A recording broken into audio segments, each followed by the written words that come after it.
रोज का वचन। रोज के वचन में आपका स्वागत है। दिन 56। निर्गमन अध्याय 37। निर्गमन अध्याय 37। फिर बसलेल ने बबुल की लकड़ी का संदूक बनाया। उसकी लंबाई 2.5 हाथ, चौड़ाई 1.5 हाथ और ऊंचाई 1.5 हाथ की थी। और उसने उनको भीतर बाहर चोखे सोने से मढ़ा और उसके चारों ओर सोने की बाड़ बनाई। और उसके चारों पायों पर लगाने को उसने सोने के 4 कड़े ढाले। 2 कड़े एक अलंग और 2 कड़े दूसरी अलंग पर लगे। फिर उसने बबुल के डंडे बनाए और उन्हें सोने से मढ़ा और उनको संदूक की दोनों अलंगों के कड़ों में डाला कि उनके बल संदूक उठाया जाए। फिर उसने चोखे सोने के प्रायश्चित वाले ढकने को बनाया। उसकी लंबाई 2.5 हाथ और चौड़ाई 1.5 हाथ की थी। और उसने सोना गढ़कर 2 करूब प्रायश्चित के ढकने के दोनों सिरों पर बनाए।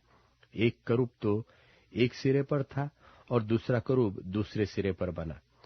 उसने उनको प्रायश्चित के ढकने के साथ एक ही टुकड़े के दोनों सिरों पर बनाया। और करूबों के पंख ऊपर से फैले हुए थे और उन पंखों से प्रायश्चित का ढकना ढपा हुआ था और उनके मुंह आमने सामने और प्रायश्चित के ढकने की ओर किए हुए बने।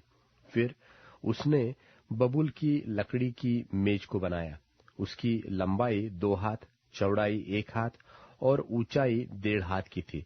और उसने उसको चोखे सोने से मढ़ा और उसमें चारों ओर सोने की एक बाड़ बनाई। और उसने उसके लिए 4 अंगुल चौड़ी एक पटरी और इस पटरी के लिए चारों ओर सोने की एक बाड़ बनाई। और उसने मेज के लिए सोने के 4 कड़े ढालकर उन चारों कोनों में लगाया जो उसके चारों पायों पर थे। वे कड़े पटरी के पास मेज उठाने के डंडों के खानों का काम देने को बने। और उसने मेज उठाने के लिए डंडों को बबुल की लकड़ी के बनाया और सोने से मढ़ा। और उसने मेज पर का सामान अर्थात परात, धूपदान, कटोरे और उंडेलने के बर्तन सब चोखे सोने के बनाए। फिर उसने चोखा सोना गढ़ के पाए और डंडी समेत दिवट को बनाया। उसके पुष्पकोश, गांठ और फूल सब एक ही टुकड़े के बने। और दिवट से निकली हुई 6 डालियां बनी। 3 डालियां तो उसकी एक अलंग से और 3 डालियां उसकी दूसरी अलंग से निकली हुई बनी। एक एक डाली में बादाम के फूल के सरीखे 3-3 पुष्पकोश, एक एक गांठ और एक एक फूल बना। दिवट से निकली हुई उन 6 डालियों का यही ढब हुआ। और दिवट की डंडी में बादाम के फूल के समान अपनी अपनी गांठ और फूल समेत 4 पुष्पकोण बने। और दिवट से निकली हुई 6 डालियों में से 2-2 डालियों के नीचे एक एक गांठ दिवट के साथ एक ही टुकड़े की बनी। गांठें और डालियां सब दिवट के साथ एक ही टुकड़े की बनी। सारा दिवट गढ़े हुए चोखे सोने का और एक ही टुकड़े का बना। और उसने दिवट के 7 दीपक और गुलतराश और गुलदान चोखे सोने के बनाए। उसने सारे सामान समेत दिवट को किक्कार भर सोने का बनाया। फिर उसने बबुल की लकड़ी की धूप वेदी भी बनाई। उसकी लंबाई 1 हाथ और चौड़ाई 1 हाथ की थी। वह चौकोर बनी और उसकी ऊंचाई 2 हाथ की थी। और उसके सिंग उसके साथ बिना जोड़ के बने थे। और ऊपर वाले पल्लों और चारों ओर की अलंगों और सिंगों समेत उसने उस वेदी को चोखे सोने से मढ़ा। और उसकी चारों ओर सोने की एक बाड़ बनाई। और उस बाड़ के नीचे उसके दोनों पल्लों पर उसने सोने के 2 कड़े बनाए जो उसके उठाने के डंडों के खानों का काम दे।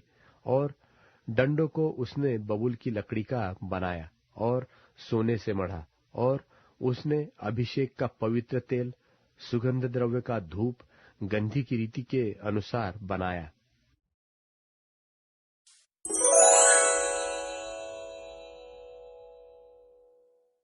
निर्गमन अध्याय 38। निर्गमन अध्याय 38। फिर उसने बबूल की लकड़ी की होमवेदी भी बनाई। उसकी लंबाई 5 हाथ और चौड़ाई 5 हाथ की थी। इस प्रकार से वह चौकोर बनी और ऊंचाई 3 हाथ की थी। और उसने उसके चारों कोनों पर उसके 4 सिंग बनाए। वे उसके साथ बिना जोड़ के बने। और उसने उसको पीतल से मढ़ा। और उसने वेदी का सारा सामान अर्थात उसकी हांडियों, फावड़ियों, कटोरों, कांटों और करछों को बनाया। उसका सारा सामान उसने पीतल का बनाया। और वेदी के लिए उसके चारों ओर की कंगनी के तले उसने पीतल की जाली की एक झंझरी बनाई। वह नीचे से वेदी की ऊंचाई के मध्य तक पहुंची।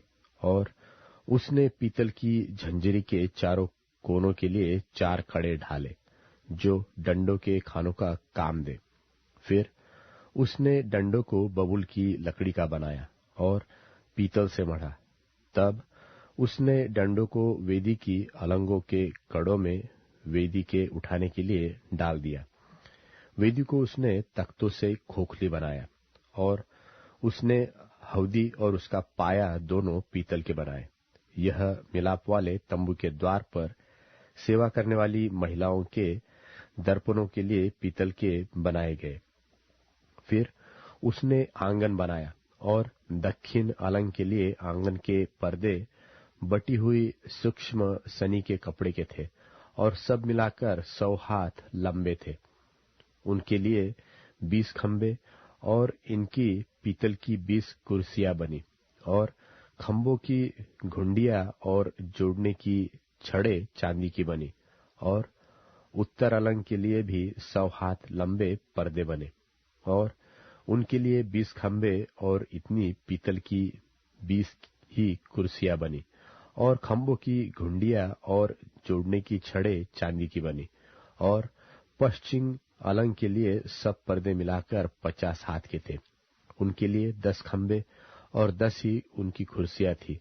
और खंभों की घुंडियों और जोड़ने की छड़े चांदी की थी। और पूरब अलंग में भी वह 50 हाथ के थे।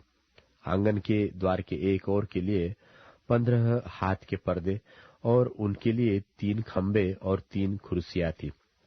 और आंगन के द्वार की दूसरी ओर भी वैसा ही बना था। और आंगन के दरवाजे के इधर और उधर 15-15 हाथ के पर्दे बने थे। और उनके लिए 3-3 खंबे और 3 ही 3 इनकी कुर्सियां भी थी। आंगन की चारों ओर सब पर्दे सूक्ष्म बटी हुई सनी के कपड़े के बने हुए थे। और खंभों की कुर्सियां पीतल की और घुंडियां और छड़े चांदी की बनी। और उनके सिरे चांदी से मढ़े गए। और आंगन के सब खंभे चांदी के छड़ों से जोड़े गए थे। आंगन के द्वार के पर्दे पर वेल बूटे का काम किया हुआ था। और वह नीले, बैंजनी और लाल रंग के कपड़ों का और सूक्ष्म बटी हुई सनी के कपड़े के बने थे।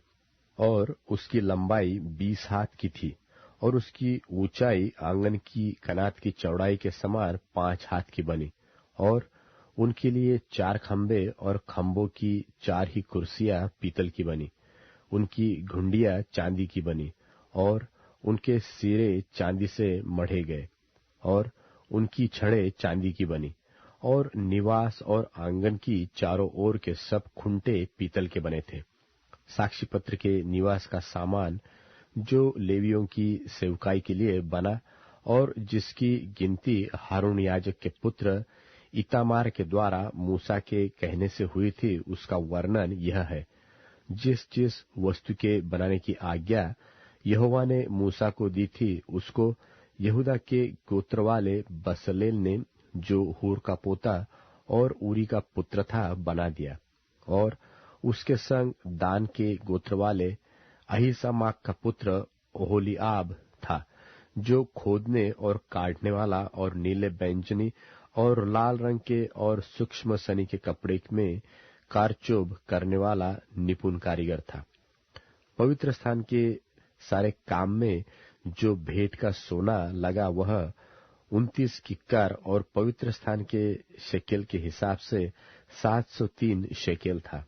और मंडली के गिने हुए लोगों की भेंट की चांदी 100 किक्कार और पवित्र स्थान के शेकेल के हिसाब से 1775 शेकेल थी, अर्थात जितने 20 बरस के और उसके अधिक अवस्था के गिने गए थे वे 6,03,550 पुरुष थे। और एक एक जन की ओर से पवित्र स्थान के शेकेल के अनुसार आधा शेकेल, जो एक बेका होता है, मिला। और वह 100 किक्कार चांदी पवित्र स्थान और बीच वाले पर्दे दोनों की कुर्सियों के ढालने में लग गई। 100 किक्कार से 100 कुर्सियां बनी, एक एक कुर्सी 1 किक्कार की बनी। और 1775 शेकेल जो बच गए उनसे खंभों की घुंडियां बनाई गई और खंभों की चोटियां मढ़ी गई और उनकी छड़ें भी बनाई गई। और भेंट का पीतल 70 किक्कार और 2400 शेकेल था। उससे मिलाप वाले तंबू के द्वार की कुर्सियां और पीतल की वेदी, पीतल की झांझरी और वेदी का सारा सामान और आंगन के चारों ओर की कुर्सियां और उसके द्वार की कुर्सियां और निवास और आंगन की चारों ओर के खुंटे भी बनाए गए।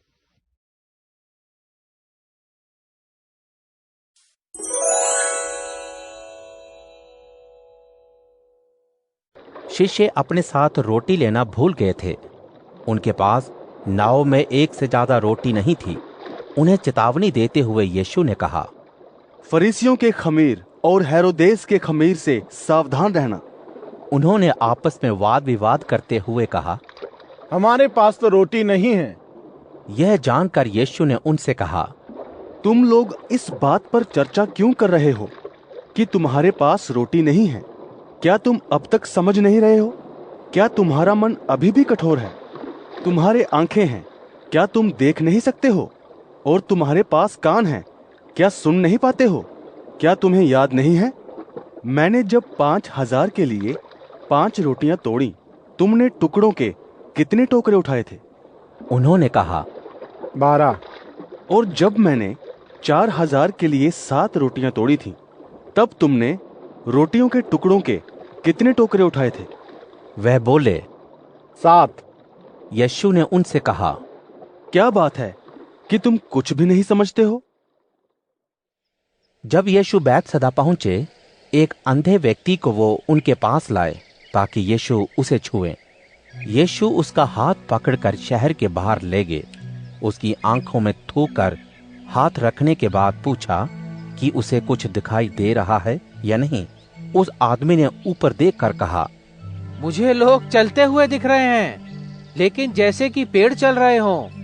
जब यीशु ने दोबारा उसकी आंखों में हाथ रखकर ऊपर देखने को कहा तो वह साफ साफ देखने लगा। यीशु ने उसे घर वापस लौट जाने के साथ साथ ये कहा कि वह ना तो शहर को जाए और ना ही वहां किसी व्यक्ति को बताए। यीशु और उनके शिष्य जब कैसरिया फिलिप्पी नगर को जा रहे थे, रास्ते में शिष्यों से उन्होंने एक प्रश्न किया, मेरे बारे में लोगों का क्या ख्याल है? उन्होंने उत्तर में कहा, कुछ कहते हैं कि आप यूहन्ना बपतिस्मा देने वाले हैं, कुछ एलिया और दूसरे भविष्यवक्ताओं में से एक। यीशु बोले, तुम मुझे क्या कहते हो? पतरस ने कहा, आप मसीह हैं। यीशु ने उन्हें यह किसी और को बताने के लिए मना किया। यीशु उन्हें सिखाने लगे कि मनुष्य का पुत्र सताए जाने के साथ बुजुर्गों, प्रधान पुरोहितों और शास्त्रियों द्वारा मार डाला जाएगा, लेकिन तीसरे दिन जी उठेगा। ये बात यीशु खुल्लम खुल्ला कहा करते थे। ये सुन पतरस यीशु को अलग ले जाकर डांटने डपटने लगा। यीशु ने मुड़कर अपने शिष्यों को देखते हुए पतरस को डांटते हुए कहा, दूर हटो शैतान, तुम परमेश्वर की नहीं लेकिन इंसानों की बात पर मन लगा रहे हो। यीशु ने अपने शिष्यों के साथ लोगों को भी बुलाया। उनसे कहा, जो मुझे अपनाना चाहता है उसे चाहिए कि अपनी खुदी का इनकार करे, अपनी सूली उठाए और मेरी सुनकर जीना शुरू कर दे। इसलिए कि जो कोई अपने जीवन को बचाना चाहता है वो उसे खो देगा, लेकिन जो मेरे और मेरे सुसमाचार के लिए अपना जीवन बिता देना चाहता है वो उसे बचाएगा। क्योंकि एक इंसान यदि सारी दुनिया को हासिल करे लेकिन अपनी आत्मा को खो दे तो क्या फायदा? इंसान अपनी आत्मा के बदले में क्या देगा?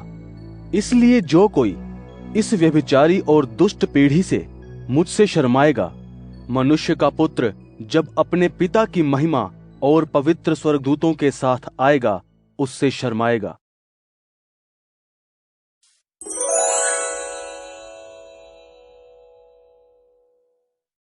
मरकुस अध्याय 9।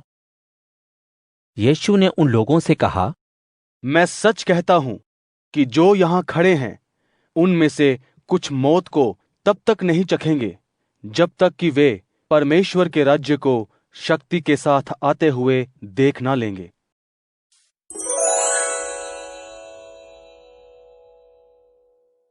अध्याय 6। मेरे पुत्र, यदि तूने बिना सोचे समझे अपने पड़ोसी के लिए जमानत दी है अथवा किसी अपरिचित के लिए उत्तरदायित्व लिया है, यदि तू वचन देकर फंस गया है, यदि तू अपने मुंह के शब्दों के कारण पकड़ा गया है, तो तू यह काम करना और बच जाना। तू पड़ोसी के हाथ में पड़ गया है, अतः तू अविलंब जाना और उसको साष्टांग प्रणाम कर मना लेना। तू अपनी आंखों में नींद न आने देना और न पलकों में झपकी आने देना। जैसे हरिणी शिकारी के हाथ से और चिड़िया चिड़ीमार के जाल से स्वयं को बचा लेती है, वैसे ही तू अपने पड़ोसी से स्वयं को बचा लेना। वो आलसी चींटी के पास जा और उसके कार्यों पर विचार कर, तब तू बुद्धिमान बनेगा। वह बिना मेट, निरीक्षक और शासक के आदेश से ग्रीष्म ऋतु में अपने आहार की व्यवस्था कर लेती है। वह फसल की कटनी के समय अपना भोजन एकत्र करती है। ओ आलसी, तू कब तक पड़ा रहेगा? तू अपनी नींद से कब जागेगा? यदि तू थोड़ा और सोएगा, कुछ समय और झपकी लेगा, छाती पर हाथ रखे लेटा रहेगा, तो यह निश्चय है कि पथ के लुटेरे की तरह गरीबी तुझ पर टूट पड़ेगी। सशस्त्र सैनिक के समान अभाव तुझ पर आक्रमण करेगा।